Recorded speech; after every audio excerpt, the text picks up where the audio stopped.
গিয়ে আপনার 10 লাখ ও 60,000 watch time. আপনার ভিডিওটা 60,000 সেটা হচ্ছে ইউটিউব, হইলে আপনার ভিডিও ফেসবুক না। আর ফেসবুকে দেখে একটু ভিডিওটা একটা ভিডিও মনে করেন যে আপনার সর্বোচ্চ ভিউ যদি 200-300K হয় তাইলেই তো আপনার 60K চলে যায়।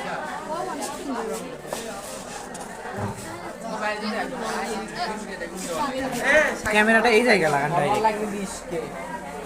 চেনাই তো যাচ্ছে না। ওই পাশে ওই পাশে ওই পাশে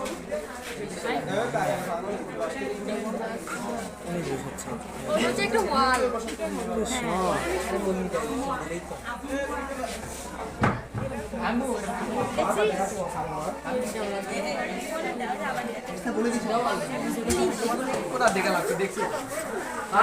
আমাদের দেখার কোনো প্রয়োজন নাই।